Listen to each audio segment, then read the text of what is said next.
2, 4,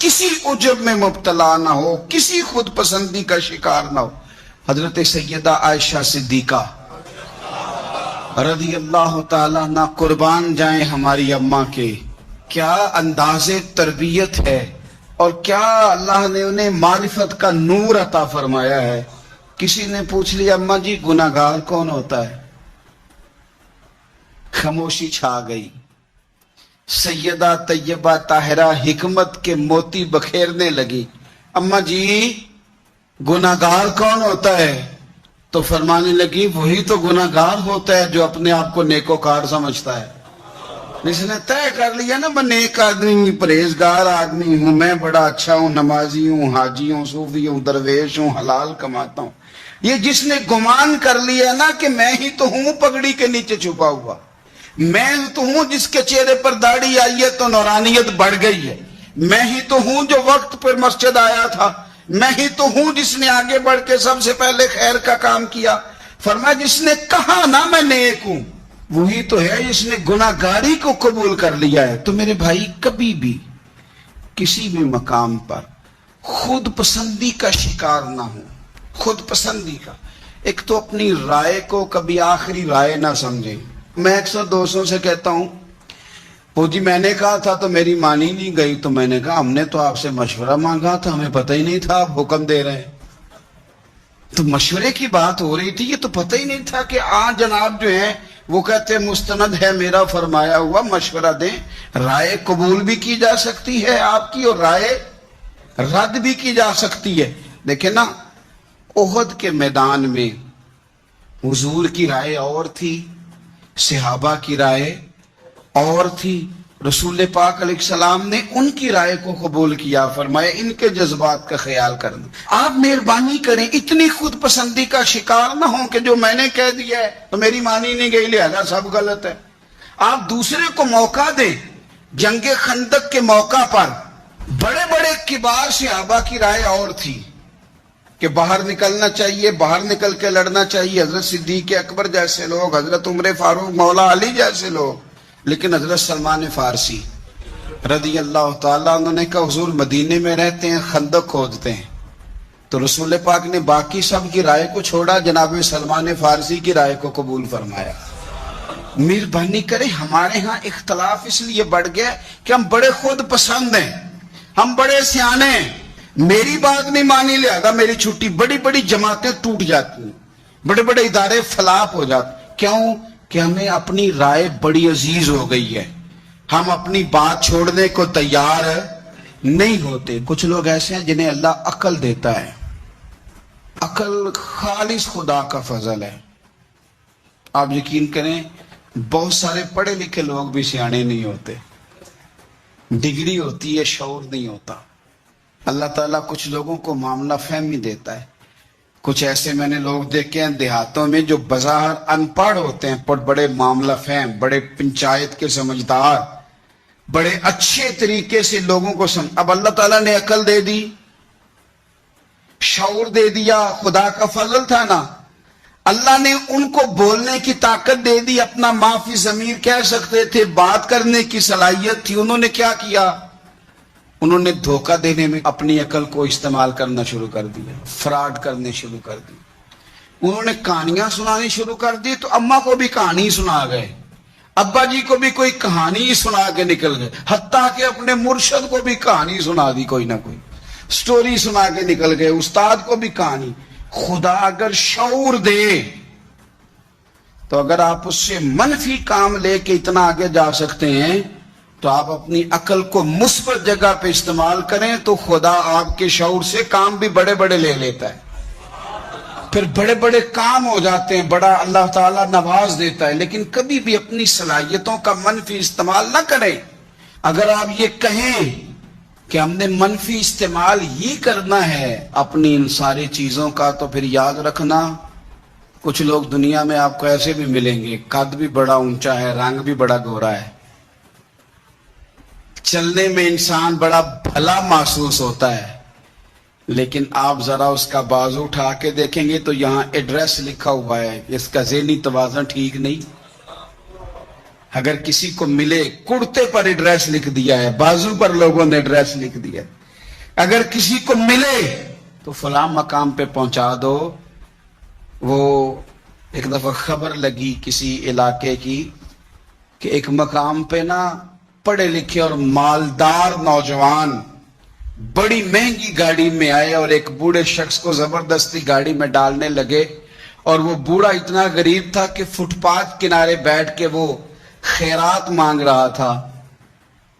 تو بہت سارے لوگ جمع ہو گئے, پولیس کو بھی بلا لیا گیا. جب آئے تو انہوں نے کہا تم اتنے مالدار ہو تو اس فقیر کو کہاں لے جانا چاہتے ہو؟ تو بچے رو پڑے. پہلے بتاتے نہیں تھے لوگوں کو, پھر وہ رو پڑے. انہوں نے کہا نہ ہمیں تنگ کرو, لے جانے دو. کا مسئلہ کیا؟ کہنے لگے یہ غیر نہیں ہمارے والد ہیں. ماجرا کیا؟ کہنے لگے بیچارے بڑے سمجھدار تھے, بزنس مین تھے, سب کچھ تھا, پر نہ اب ذہنی توازن ٹھیک نہیں رہا. اب سارا کچھ ہوتے ہوئے سڑکوں پہ بھیک مانگتے ہیں. او بے پرواہی ویک سجن دی, جتھے کسے دی پیش نہ جاوے انہیں تاجاں والے در در رولے. تے او منگتے ہیں تخت بٹھاوے. سجنا کسے نو کارا ملدا ہی کوئی کعبے او خالی آوے. تو اگر آج شعور سلامت ہے, شعور, تو پھر تھوڑا خیال کریں. کچھ لوگ خود پسندی کا شکار ہو جاتے ہیں. میں سونا بڑا ہوں, میرا رنگ بڑا گورا ہے. یہ ڈھل جاتی ہیں جوانیاں, ختم ہو جاتے ہیں مسئلے. یہ خدا معاف کرے تو چند لمحوں چند مہینوں کی بیماریاں چھین کے لے جاتی ہیں وجود کی طاقتیں. یہ کبھی ان سونے جوانوں کو دیکھو جن کا قد کاٹ بڑا عروج پہ تھا اور چیزیں بڑی اعلیٰ تھیں, لیکن جب وہ بیمار ہوئے تو ان کی حالت یہ ہو گئی کہ اب پوچھنے والا کوئی نہیں. اب کوئی شخص نہیں جو ان کو پانی کا گلاس بھی دے سکے. اب کوئی نہیں جو ان کے قریب بھی جا سکے. اب کوئی شخص ایسا نہیں. ان کو دیکھ کے محسوس ہوتا ہے کہ یہ ڈھانچہ ہے, ان کے پاس گوشت موجود ہے ہی نہیں. میرے عزیز, اگر آپ تھوڑا سا اپنے اوپر توجہ دیں, میرے رسول پاک صلی اللہ تعالی علیہ وسلم نے نا ہماری تربیت فرمائی. کسی جگہ بھی حسن ہو, دولت ہو, اچھا پھر یہی معاملہ دولت کا ہے. دولت محنت سے نہیں ملتی, خدا کے فضل سے ملتی. بڑے بڑے سمجھدار لوگ رہ جاتے ہیں. حضرت میاں صاحب نے کہا تھا میں بے وقوفاں دے نوکر ویکھے دانش مند سیانے. یہ خدا کے فضل سے پیسہ ملتا ہے. اب لوگ سمجھتے ہیں میری بڑی عقل ہے, میں بڑا تیز ہوں, میں نے بڑے پیسے کما لی. کچھ لوگ پھر انہیں حقیر لگنے لگتے ہیں. معاذ اللہ, وہ کہتے ہیں دیکھو کپڑے کس طرح کے پہن کے آ گیا ہے. آپ یقین کریں ایسے لوگ دیکھے ہیں جو لوگوں کے کپڑے دیکھ کے, جو لوگوں کا حلیہ دیکھ کے, لوگوں کا لباس دیکھ کے ان پر تنقید کرتے ہیں. یہ کمال ہے میرے کریم کا کہ حضور کے کبھی ایک سائیڈ پہ بلال حبشی بیٹھے ہوتے تھے, اور کبھی صہیب رومی بیٹھے ہوتے تھے, اور کبھی عمار بن یاسر بیٹھے ہوتے تھے. قربان جائیں, کیا شان ہے. کسی نے کہا یا رسول اللہ ہر وقت غریبوں کے بیچ نظر آتے ہیں. فرمایا تم یہاں کی بات کرتے ہو, میں تو جب جنت میں جاؤں گا تو پھر بھی آگے پیچھے دائیں بائیں غریب لوگ ہی ہوں گے, انہی کے بیچ سج سنور کے جاؤں گا. کچھ لوگوں کا مسئلہ برادری کا ہے. ان کی برادری بہت بڑی ہے, قبیلہ بہت بڑا ہے. اوہو, انہوں کسی نے بتا دیا ہے کہ جناب تو بہت عظیم الشان قبیلے سے تعلق رکھتا ہے, تیرا بہت بڑا منصب ہے, بڑا مقام ہے, تجھے تو لوگ چودھری صاحب کہتے ہیں. کل بھی میں نے دیکھا ہے 15-20 لوگ کہہ رہے تھے کہ تیرا قبیلہ بہت بڑا ہے, بہت بڑی تیری برادری ہے. فتح مکہ ہوا تو امام غزالی رحمت اللہ تعالی علیہ فرماتے ہیں کہ نبی پاک صلی اللہ علیہ وسلم نے نا سیدنا بلال حبشی کو کعبے کی چھت پہ کھڑا کیا. یہ کس نے ذروں کو اٹھایا اور صحرا کر دیا. یہ دیکھو کس نے قطروں کو ملایا اور دریا کر دیا. کس کی حکمت نے یتیموں کو کیا در یتیم اور غلاموں کو دنیا بھر کا مولا کر دیا. نبی پاک صلی اللہ علیہ وسلم نے سیدنا بلال کو کعبے کی چھت پہ کھڑا کیا تو حارث بن حشام اور سہیل بن عمر یہ کہنے لگے دیکھو ایک سیاہ فام کو اذان دینے کھڑا کر دیا ہے۔ ان کا خیال تھا کہ قریشیوں میں سے، ہاشمیوں میں سے، اہل مکہ میں سے کوئی کھڑا ہو، ایک سیاہ فام حبشی کعبے کی چھت پہ چڑھا دیا۔ یہ خود پسندی ہے نا کہ ہم فلاں بن فلاں بن فلاں ہوتے ہیں، فلاں کو کھڑا کر دیا ہے۔ اللہ تعالیٰ نے آیت نازل کر دی، فرمائے ان اکرمکم عند اللہ اتقاکم، فرمایا اللہ کی نظر میں معزز وہ ہے جو زیادہ پرہیزگار ہے، جو تقوی میں زیادہ ہے۔ میرے نبی پاک صلی اللہ تعالی علیہ وسلم سے پوچھا تھا صحابہ نے، یا رسول اللہ صلی اللہ تعالی علیہ وسلم لوگوں میں معزز کون ہوتا ہے؟ مال والا، دولت والا، منصب والا، برادری والا، قبیلے والا، یا جس کے پیچھے لوگ زیادہ چلتے ہوں؟ یا رسول اللہ لوگوں میں معزز کون ہوتا ہے؟ اعزاز والا، عزت والا بندہ کون ہے؟ تو نبی پاک علیہ السلام نے فرمایا جو اپنی موت کو کثرت سے یاد کرے اور اپنی آخرت کی تیاری کرے وہ معزز آدمی ہے۔ والکاظمین الغیظ والعافین عن الناس، فرمایا وہ لوگ جو غصہ پی جاتے ہیں اور لوگوں سے درگزر کرتے ہیں، لوگوں سے درگزر کرتے ہیں۔ واللہ یحب المحسنین، اللہ ان احسان کرنے والوں سے محبت فرماتا ہے، ان سے اللہ پیار کرتا ہے۔ تو رب فرماتا ہے جو غصہ پی جاتے ہیں والعافین عن الناس، اور لوگوں سے درگزر کرتے ہیں، ایک تو معافی مانگے اور دوسرا معاف کر بھی دیں۔ اگر دل میں کوئی بات ہو تو معاف، ہر روز لوگوں کو معاف کر کے سویا کریں۔ پہلے تو اس طرح کا کوئی کام ہی نہ کریں۔ ایک شخص نے جملہ کہا تھا، لکھا تھا، کمال لکھا تھا، اس نے کہا تھا کبھی ایسا کوئی کام نہ کرنا کہ کوئی تمہاری وجہ سے جا کے رب کے سامنے رونا شروع کر دے۔ ایسا کوئی کام نہ کرنا کہ کوئی بندہ تمہاری شکایتیں اللہ رسول کو لگائے، اس طرح کا کبھی کام نہ کرنا کہ وہ تڑپ اٹھے اور کہے اب تمہارا شکوہ میں نے وہیں کرنا ہے۔ کچھ لوگوں کی شکایتیں کرنی پڑتی ہیں، اللہ رسول کی بارگاہ میں بھی، اپنے مشائخ کی بارگاہ میں کر دیتے ہیں۔ بعض اوقات انسان وہ بے بسی کے عالم میں کرے یا بہت زیادہ تکلیف اسے سہنی پڑے تو تب کرے، ہو جاتا ہے۔ تو ایک تو ایسا کریں نا، اور کوشش کریں لوگوں کو معاف کر دیں اپنے دل سے چیزیں۔ وہ بندہ اعزاز والا ہے۔ امام غزالی روایت لائے، جس نے آخرت کو بھلا دیا ہے اور دنیاوی معاملات کے اندر ہر وقت الجھا رہتا ہے، وہ بندہ اعزاز والا نہیں ہے۔ اپنے اعزاز کو سمجھیں، لیکن وہ ہمارا طریقہ یہ ہے کہ وہ جناب میری برادری، وہ جی اصل میں ہماری برادری بڑی، ابھی بھی نا دیہاتوں میں جھگڑے ہوتے ہیں تو کئی دفعہ کوئی بات ہمیں سننے کو ملے تو وہ کہتے ہیں جناب مسجد میں لڑائی ضرور ہے پر مسجد فلانی برادری نے بنوائی ہے۔ اور میں نے کہا بنوائی اس برادری نے تھی پر ابھی اللہ کا گھر ہے۔ اب ایک ہی صف میں کھڑے ہو گئے محمود و ایاز، نہ کوئی بندہ رہا نہ کوئی بندہ نواز، بندہ و صاحب و محتاج و غنی ایک ہوئے، اور تیری سرکار میں پہنچے تو سبھی ایک ہوئے۔ اب کہاں بات ہو گئی بھئی، اب تو ختم ہو گیا معاملہ۔ مسند امام احمد بن حنبل میں حدیث ہے، میرے نبی پاک صلی اللہ تعالی علیہ وسلم فرماتے ہیں کہ حضرت موسیٰ علیہ السلام کے زمانے میں نا دو شخص بحث کر رہے تھے، تو ایک بندہ اپنے قبیلے گنوانے لگا، کہنے لگا میں فلاں کا بیٹا، میرا فلاں سب نسب، وہ فلانے کا بیٹا، وہ فلانے کا، اس نے اپنی 9 پشتیں گنوا دی۔ لوگ کہتے ہیں نا جی ہم جدی پشتی، یہ ہماری مسجد ہے، جدی پشتی یہ ہمارا گاؤں ہے، جدی پشتی فلاں تو جدی پشتی فلاں تو جدی پشتی ہم چلے آ رہے ہیں۔ اس نے 9 پشتیں گنوا دی سامنے والے کو زیر کرنے کے لیے۔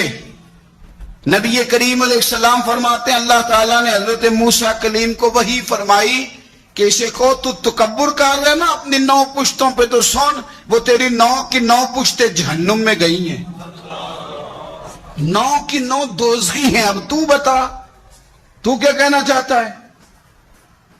وارثہ مان کری نہ وارثاں دا، زندگی احتیاط کے ساتھ گزاریں، احتیاط کے ساتھ۔ کچھ لوگوں کے پاس آج طاقت ہے، خدا ہم سب پہ اپنا فضل نازل فرمائے۔ بڑے بڑے پہلوان دیکھے، لمبا نہیں جھٹکا لگا، کوئی گرے نہیں، کچھ نہیں ہوا، کوئی کہیں ایکسیڈنٹ نہیں ہوا, کہیں اونچی جگہ سے نہیں گرے, بڑا پہلوان تھا, طاقتور جوان تھا, سب کچھ تھا. ایک اٹیک آیا فالج کا, کوئی چھت نہیں گری, گھر میں بیٹھے بیٹھے اللہ معاف فرمائے ایک اٹیک آیا, تو پھر حالت یہ ہوئی کہ اپنے ہاتھ سے پانی پینے کے قابل نہ رہے. کس بات کا تکبر, کس بات کا غرور. نعمتیں دینے والا بھی مالک ہے اور ان کے حق میں فیصلے کرنے والا بھی. غرور کس بات کا, تکبر کس بات کا. یعنی گھر میں بیٹھے ہوئے تھے, کوئی حادثہ نہیں ہوا, لیکن بس وہ ایک اٹیک آیا, ختم ہو گئی باتیں. کس بات کا تکبر. جب میرا مالک ہلاک کرنے پہ آئے تو پھر ابرہا کی فوجیں ابابیلوں سے ہلاک ہو جاتی. الم تر کیف فعل ربک باصحاب الفیل, تم نے دیکھا نہیں اللہ نے ہاتھی والوں کے ساتھ کیا سلوک کیا. وہ ہاتھی لے کے آیا تھا اور مالک نے ہلاک کیا تو ابابیلوں کے کنکروں سے ہلاک کر دیا. کبھی بھی اپنی زندگی میں خود پسندی نہ کریں, کوئی کہیں چالاکی دکھانے کی کوشش نہ, خبردار کہیں اپنی صلاحیتوں کا منفی استعمال نہ کریں, کہیں ذہن میں کوئی بات نہ لائیں. ذہن میں بات آنے سے حالات خراب ہو جاتے ہیں, ذہن میں آنے کرنے سے بھی نہیں. کئی دفعہ خالی معاذ اللہ ذہن میں آنے سے اللہ کی منشا بدل جاتی ہے. بادشاہ, گرمی کا موسم تھا تو عارف رومی کہتے ہیں وہ سخت گرمی لگی تو ایک باغ میں گھس گیا, پانی پیا تو مالی سے کہنے لگا, باغ کا مالی اللہ کا نیک بندہ تھا, اسے کہنے لگا کوئی کھلاؤ یار. اس نے پہلے پانی پلایا, پھر ایک انار توڑ کے بڑا خوبصورت بادشاہ کو پیش کیا. بادشاہ نے کھایا تو بڑا میٹھا پھل تھا, تو اندر ہی خیال آ گیا کہ یہ تو میرے علاقے میں ہے باغ, قبضہ نہ کر لوں, اس پر قابض نہ ہو جاؤں. یہ کہتے ہی اس نے جب دوبارہ مطالبہ کیا نا, اندر بات ہے, کہنے لگا ایک اور لانا انار. وہ توڑ کے لایا, درویش آدمی تو جب دیا اس کو تو کڑوا نکلا. تو بادشاہ کہنے لگا یہ تو بڑا کڑوا ہے, ذائقہ کیسے بدل گیا. وہ رب کا بندہ تھا, کہنے لگا تیری نیت بدل گئی, اور پھل کا ذائقہ بدل گیا. اگر تیری نیت ٹھیک رہتی تو اللہ تبارک و تعالی اس کو بھی ٹھیک رکھتے. تیری چونکہ نیت جو بدل گئی ہے. ہماری بہت ساری جگہوں پہ ارادے, نیتیں, ہم بڑے تیز ہیں, اللہ جانتا ہے, بڑے سیانے. ہمیں تو یوں محسوس ہوتا ہے کہ جیسے ہم آئے ہیں لوگوں کو فیض دینے, ہم آئے ہیں مشورہ دینے, ہم ہیں جناب سارا کچھ صحیح کرنے والے. عجب سے بچیں, خود پسندی سے بچیں, دکھلاوے سے بچیں, ریاکاری سے بچیں, اپنی انصاری. اور ایک بات اور, دعائی تب اثر کرتی ہے جب رب چاہے, تعلقات تب اثر کرتے ہیں جب رب چاہے. آپ کو کوئی چیز بھی اس وقت موافق آتی ہے جب اللہ چاہے, جب اللہ نہ چاہے, اللہ نہ جب چاہے. خواجہ حسن بصری رحمت اللہ علیہ فرماتے ہیں میں ایک بادشاہ سے ملنے گیا, مصر کے بادشاہ سے. تو اپنے گاؤں گیا ہوا تھا, مجھے پیچھے جانے کا موقع ملا تو ایک قبر پہ کھڑا تھا بادشاہ. پہلے حسین و جمیل عورتیں آئیں, کچھ دیر قبر پہ کھڑی رہیں, پھر وہ چلی گئی. پھر اس کے بعد بڑے بڑے علماء آئے, قبر پہ کھڑے ہوئے چلے گئے. پھر بڑے فوجی آئے, جرنیل آئے اسلحے کے ساتھ, قبر پہ کھڑے ہوئے چلے گئے. پھر بادشاہ نے ساری دولت منگائی, ہیرے جواہرات قبر پہ قریب رکھے گئے. پھر بادشاہ آیا, اس نے اپنے سر سے پگڑی اتاری, قبر کے پیروں والی سائڈ پہ رکھ کے وہ کھول کے رویا. پھر دور ایک کونے میں ہٹ کے سجدے میں گرا. حضرت حسن بصری رحمت اللہ علیہ فرماتے ہیں میں نے کہا یہ ماجرا کیا ہے؟ تو کہا بادشاہ کا ایک ہی بیٹا تھا, بیمار ہو گیا, دنیا کے مہنگے مہنگے طبیب بلائے, ٹھیک نہ ہو سکا. بادشاہ ہر سال اس قبر پہ آتا ہے, عورتیں بھی آتی ہیں تو کہتا ہے پتر اگر سارا حسن دیکھ کے تجھے بچایا جا سکتا تو میں تجھے بچا لیتا. پھر علماء آتے ہیں تو بادشاہ کہتا ہے پتر اگر سارا علم لگا کے تجھے بچایا جا سکتا تو میں تجھے بچا لیتا. پھر سارے فوجی آتے ہیں تو بادشاہ کہتا ہے پتر اگر ساری طاقت لڑا کے بچایا جا سکتا تو میں تجھے بچا لیتا. پر ہیرے جواہرات رکھ کے کہتا ہے پتر میں ساری دولت قربان کر دیتا پر تجھے جانے نہ دیتا. پھر وہ سر سے تاج اتار کے قبر پہ رکھ کے کہتا پتر میں بادشاہ ہوں, میں حکومت کی پرواہ نہ کرتا, مانگ کے روٹی کھا لیتا, لیکن حکومت دے کے تجھے بچایا جا سکتا تو میں تجھے.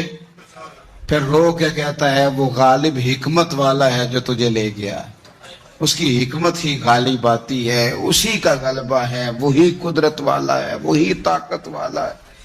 کوئی اس کے دربار میں اس کے اذن کے بغیر دم مارنے کی جرت نہیں رکھتا.